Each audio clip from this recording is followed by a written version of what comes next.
সরাসরি সরাসরি আদালত চত্বরে ছবি দেখছে সঞ্জয় রায়কে ঢোকানো হলো শিয়ালদা কোর্ট চত্বরে। দৌড়াদৌড়ি চলছে, দেখুন গাড়ি ঢুকছে এবং সেই আগে একটা পাইলট কার এবং তারপর প্রেজেন্ট ভ্যান সঞ্জয় রায়। এই প্রেজেন্ট ভ্যানে সঞ্জয় রায় রয়েছে। সঞ্জয় রায়কে কিছুক্ষণ আগে প্রেসিডেন্সি জেল থেকে বার করে নিয়ে আসা হচ্ছে একরকম গ্রিন করিডর করে, যাতে কোনো জায়গায় কোনো ট্রাফিক না থাকে, তাকে নিয়ে আসা হচ্ছে শিয়ালদা কোর্ট চত্বরে এবং সরাসরি গাড়ি ঢুকিয়ে দেওয়া হচ্ছে ভিতরে। সুদীপ্ত রয়েছে আমার সঙ্গে ফোনে। সুদীপ্ত, কি দেখতে পাচ্ছ? সুদীপ্ত শোনা যাচ্ছে? রৌনক আছে আমার সঙ্গে। রৌনক, কি দেখতে পাচ্ছ? একেবারেই প্রিজন ভ্যানে করে নিয়ে আসা হলো সঞ্জয় রায়কে এবং 10:39 নাগাদ শিয়ালদা আদালত সেখানে তাকে প্রবেশ করানো হলো। একবারে কড়া পুলিশি নিরাপত্তা, সামনে একটি পুলিশের গাড়ি এবং তারপরে প্রিজন ভ্যানে সঞ্জয় রায়, পেছনে আরো দুটি প্রিজন ভ্যান, অর্থাৎ একেবারেই পুলিশি কড়া নিরাপত্তায় তাকে প্রবেশ করানো হলো। ঠিক 10:39 নাগাদ সঞ্জয় রায়কে শিয়ালদা আদালতে নিয়ে আসা হয় এবং কোর্ট লকাপে তাকে প্রবেশ করানো হচ্ছে। আর 12:30 থেকে এই মামলা রয়েছে। তার আগে কিন্তু একেবারে পুলিশের যে ডিপ্লয়মেন্ট তার চোখে পড়ার মতো কড়া নিরাপত্তার সঙ্গে প্রেসিডেন্সি জেল থেকে এই শিয়ালদা আদালত চত্বর পর্যন্ত নিয়ে আসা হলো সঞ্জয় রায়কে। 10:39 নাগাদ একেবারে শিয়ালদা আদালতে প্রবেশ করানো হলো। কোর্ট লকাপে কিন্তু সঞ্জয় রায়কে প্রবেশ করানো হচ্ছে।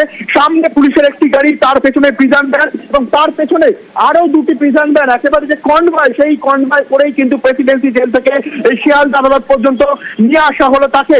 এছাড়া পুলিশের যে নিরাপত্তা তা চোখে পড়ার মতো, প্রত্যেকটি জায়গায় ত্রিস্তরীয় নিরাপত্তা বলা এখানে কিন্তু করা হয়েছে এবং কোর্টের আশেপাশে কাউকে আসতে দেওয়া হচ্ছে না, সাধারণ মানুষকে কোনো জমায়েত করতে দেওয়া হচ্ছে না। এবং সঞ্জয় রায়কে কিন্তু 10:39 নাগাদ প্রবেশ করানো হলো শিয়ালদা যে কোর্ট লকআপ, সেই কোর্ট লকআপে প্রেসিডেন্সি জেল থেকে পুলিশের যে কনভয়, প্রথমে একটি পুলিশের গাড়ি, তার পেছনে প্রিজন ভ্যান, সেখানে সঞ্জয় রায় এবং তার পেছনে আরো দুটি প্রিজন ভ্যান, সেই কনভয় করেই কিন্তু নিয়ে আসা হলো সঞ্জয় রায়কে।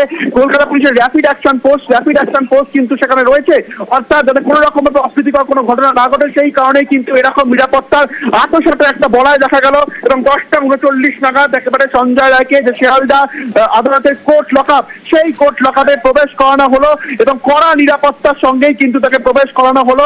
এছাড়া যে ত্রিস্তরীয় ব্যারিকেড, সেই ব্যারিকেড করে রাখা হয়েছে। সামনে একটি পুলিশের গাড়ি ছিল, তারপরেই যে প্রিজন ভ্যান, সেখানে সঞ্জয় রায় এবং তারপরে আরো দুটি প্রিজন ভ্যান, অর্থাৎ কনভয় করে এবং র্যাপিড অ্যাকশন ফোর্স তারা কিন্তু ছিল। অর্থাৎ নিরাপত্তার যে আত্মসাত, সেই চিত্রই দেখা গেল প্রেসিডেন্সি জেল থেকে।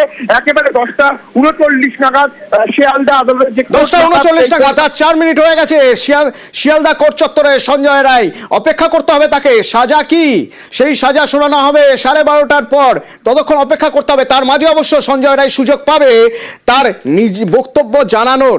বিচারক শুনবেন মন দিয়ে কি বলছে সঞ্জয় রায়। আগের দিনই বিচারক জানিয়েছেন আপনার বক্তব্য শোনা হবে, তবে শাস্তি তো পেতেই হবে। কি সাজা শোনাবেন বিচারক তার সিদ্ধান্ত নিতে পারেন হয়তো এই বক্তব্য শোনার পরেই। আর কিছুক্ষণ, ঘন্টা দুয়েকের মধ্যেই এই হেভিওয়েট কেস, সেই কেসের শাস্তি কি দোষীর তা জানা যাবে। আমার সঙ্গে রৌনক যেমন রয়েছে, অমিত রয়েছে আমার সঙ্গে। অমিত, তুমি বলছিলে সকাল থেকে একটা তৎপরতা, এখানে ভীষণভাবে তৎপর হয়ে রয়েছেন। সেখানে ডিসি পদমর্যাদার অফিসাররাও রয়েছেন এবং কোথাও কোনো রকম খামতি যাতে না থাকে নিরাপত্তার দিক থেকে, সেটা নজরে রাখার চেষ্টা করছেন তারা। তার কারণ এটা একটা এমন ঘটনার আজ সাজা ঘোষণা, যে ঘটনা নিয়ে উত্তাল হয়ে উঠেছিল কলকাতার বিভিন্ন রাজপথ। কলকাতার রাজপথ, বিভিন্ন রাস্তায় প্রতিবাদ দেখেছি আমরা, বিচারের দাবিতে হাঁটতে দেখেছি মানুষকে। আজ যখন সাজা ঘোষণা হবে, সঞ্জয় রায়কে নিয়ে আসা হয়েছে। এখনকার ছবি একবার দেখতে চাইব।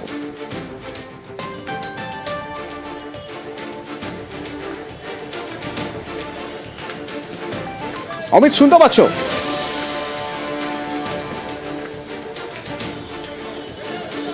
যোগাযোগ করবো অমিতের সঙ্গে।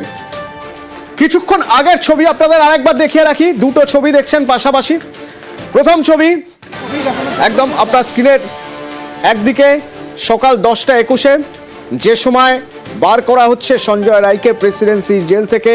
এবং আবার সহকর্মী আমাকে জানাচ্ছিলেন যে এর আগের বার শনিবার যখন বের করা হয়েছিল প্রেসিডেন্সি জেল থেকে, যখন তাকে নিয়ে বার করা হয়েছিল মাথা উঁচু করে, মানে একেবারে বীরের মতো বেরিয়েছিল সঞ্জয় রায়। কিন্তু সেদিন যখন দোষী সাব্যস্ত হলো শনিবার, তারপর আজ যখন বেরোচ্ছে, কি সাজা হবে কেউ জানে না। তো সঞ্জয় রায়ও জানে না। সঞ্জয় রায়ও কোথাও যেন সেই বডি ল্যাঙ্গুয়েজ আর এখন দেখা গেল না। মাথা বেশ কিছুটা ঝুঁকিয়েই আদালত জেল থেকে বেরোলো এবং তারপর শিয়ালদা কোর্টের ছবি দেখছেন আর এক পাশে, স্ক্রিনের আর এক পাশে দেখছেন যখন ওই সামনে পাইলট কার এবং তারপর ওই প্রিজন ভ্যানে নিয়ে আসা হলো সঞ্জয় রায়কে। 10:21 থেকে 10:39 গ্রিন করিডর ছিল, কোনো ট্রাফিকের ব্যাপার ছিল না, একদম সরাসরি শিয়ালদা কোর্ট চত্বরে এখন সঞ্জয় রায় অপেক্ষা করতে হবে। কি সাজা হবে তার জানাবেন বিচারক অনির্বাণ দাস বেলা 12:30টার পর। আমার সঙ্গে অমিত রয়েছে। অমিত, তুমি বলছিলে সকাল থেকে প্রচুর নিরাপত্তা এখানে, কারণ সপ্তাহের প্রথম দিন আজ। শিয়ালদা চত্বর এমনিতেই ব্যস্ততম, তারই মাঝে এই কোর্ট চত্বরে যেখানে প্রচুর উৎসাহী মানুষ হয়তো চলে আসবেন বা এসেওছেন, যারা জানতে চান কি শাস্তি হলো। বিভিন্ন মানুষের সঙ্গে যখন আমরা কথা বলেছি তারা বারবার ফাঁসির সাজার কথা বলছেন, জনতা ফাঁসি চাইছে। আর সেই জন্যই আজ যাতে কোথাও কোনো সমস্যা না হয় তার জন্য ডিসি পদমর্যাদার অফিসাররাও রয়েছেন। সঞ্জয় রায়কে ভিতরে ঢোকানো হলো। এখন কি ছবি দেখতে পাচ্ছ তুমি? প্রথমেই দেখাতে বলবো একবার কোর্ট লকআপে নিয়ে যাওয়ার জায়গার যে ছবিটা, ছবিটা যেখানে ইতিমধ্যেই 10:39 সেই প্রিজন ভ্যান রাখা রয়েছে একদম কোর্ট লকআপের যে ওটা সিঁড়ি, তার বাইরে কিন্তু এই প্রিজন ভ্যান দেখতে পাচ্ছ, সাদা রঙের প্রিজন ভ্যান কলকাতা পুলিশের, যে প্রিজন ভ্যানে করে সঞ্জয় রায়কে আজ আদালতে নিয়ে আসা হয়েছে। সেখানেও পুলিশ মোতায়েন করা রয়েছে। ডিসিপি পদমর্যাদার দুজন অফিসার, তাদের তত্ত্বাবধানে এখানে পুরো নিরাপত্তা বেষ্টনী কিন্তু সাজানো হয়েছে আজকে। এবং ভেতরের অংশেও কিন্তু গার্ডরেল, ইতিমধ্যে গার্ডরেল দেওয়া রয়েছে। এবং বাইরের ছবিটা আরো একবার দেখাতে বলবো। শিয়ালদা কোর্টে আসার যে রাস্তা, অর্থাৎ বেলেঘাটা মেন রোড থেকে যে রাস্তাটা শিয়ালদা স্টেশনের দিকে যাচ্ছে, সেই রাস্তার সামনের থেকে যদি কাঞ্চন দেখাচ্ছে দর্শকদের জন্য, সেখানে পুরো গার্ডরেল করে দেওয়া হয়েছে এবং গার্ডরেলের দুপাশে কিন্তু পুলিশ মোতায়েন করা রয়েছে। ডিসিপি পদমর্যাদার অফিসার ছাড়াও 5 জন এসি র্যাঙ্কের অর্থাৎ অ্যাসিস্ট্যান্ট কমিশনার র্যাঙ্কের অফিসার রয়েছে। এছাড়া ইন্সপেক্টর, সাব ইন্সপেক্টর, এএসআই এবং মহিলা পুলিশ কিন্তু এখানে মোতায়েন করা হয়েছে। কারণ আমরা দেখেছি শনিবারও যেদিন দোষী সাব্যস্ত করা হয়েছিল, ওই দিনও প্রচুর সংখ্যায় সাধারণ মানুষ, ডাক্তার বা নাগরিক সমাজে বিভিন্ন ব্যক্তি তারা কিন্তু এখানে জমায়েত হয়েছিলেন। আজকেও আদালত চত্বরের বাইরে কিন্তু একইভাবে জমায়েত হতে পারে, এই একটা কিন্তু আশঙ্কা রয়েছে। সেই জায়গাতে কিন্তু কড়া নিরাপত্তার ব্যবস্থা করা হয়েছে। এবং 10:39 প্রিজন ভ্যান এসে পৌঁছয়। এই মুহূর্তে কোর্ট লকআপে, অর্থাৎ শিয়ালদা কোর্ট, সেই কোর্ট লকআপে এই মুহূর্তে সঞ্জয় রায় রয়েছেন এবং 12:30টায় এজলাস শুরু হবে। এবং আজকে তোমাকে জানিয়ে রাখবো, এজলাসের বাইরেও একইভাবে কড়া নিরাপত্তা রয়েছে এই মুহূর্তে সংবাদ মাধ্যমের কোনো কর্মীকে বা আমাদের যারা সহকর্মী রয়েছে তাদেরকে এই মুহূর্তে কোর্ট রুম বা এজলাসে এখন ঢুকতে দেওয়া হচ্ছে না পুলিশের তরফে। অর্থাৎ যতক্ষণ বিচারক পারমিশন না দেবেন, যতক্ষণ অনুমতি না দেবেন, কারো ঢোকার ক্ষমতা নেই, কারো ঢোকার অধিকার নেই কোর্টরুমে, অমিত জানাচ্ছেন। এবং স্বাভাবিক, বিচারক যখন পারমিশন দেবেন তারপরেই আমরা ভিতরে যেতে পারবো বা ভিতরের খবর আপনাদের জানাতে পারবো। নিউজ রুম এই মুহূর্তে পুরোপুরি তৈরি এবং আমাদের সহকর্মীরা আপনাদের প্রতি মুহূর্তের আপডেট জানাবেন বলে আপনাদের আরো একবার জানিয়ে রাখি। কোর্ট চত্বরে পৌঁছে গিয়েছে সঞ্জয় রায়, তাকে সেখানে পৌঁছে দেওয়া হয়েছে প্রেসিডেন্সি জেল থেকে বার করে। আজ তার বক্তব্য শোনানোর সুযোগ সে পাবে, কিন্তু শাস্তি তো তাকে পেতেই হবে। বিচারক জানিয়েই দিয়েছিলেন আগের দিন কি সাজা ঘোষণা হবে, সেই সাজা জানাবেন বিচারক তার বক্তব্য শোনার পর।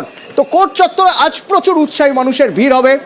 সকাল থেকেই যেমন দেখছি আমরা নিরাপত্তার দিকটা দেখতে হচ্ছে, তার কারণ এটা একটা হাই ভোল্টেজ কেস, সেজন্য কলকাতা পুলিশের অফিসাররা তারাও রয়েছেন অনেকেই। এবং এখন যখন সঞ্জয় রায় কোর্ট চত্বরে ঢুকে গেছে, তখন তার বাইরে নিরাপত্তা ঠিক সেরকমই রয়ে গেছে। রৌনক আমার সঙ্গে রয়েছে। রৌনক, কি আপডেট আছে তোমার কাছে? দেখো, একেবারেই তোমাকে যেটা বলছিলাম, শিয়ালদা চত্বর অন্যতম ব্যস্ততম জায়গা, কিন্তু এখানে আজকে কিন্তু কাউকেই সেভাবে দাঁড়াতে দেওয়া হচ্ছে না। যখন 10:23 নাগাদ প্রেসিডেন্সি জেল থেকে সঞ্জয় রায়কে বার করা হলো, তারপর থেকেই একেবারে ব্যারিকেডিং তো রয়েছে, তারপরেও প্রচুর পুলিশ মোতায়েন করা হলো এবং কোনো মতেই কোনো সাধারণ মানুষ এখানে দাঁড়াতে দেওয়া হচ্ছিল না। এবং তারপরেই একেবারে 10:39 নাগাদ শিয়ালদা আদালত চত্বরে প্রবেশ করে সঞ্জয় রায়ের সেই গাড়ি এবং 10:40 নাগাদ এই শিয়ালদার যে কোর্ট লকআপ, সেই কোর্ট লকআপে সঞ্জয় রায়কে প্রবেশ করানো হয়।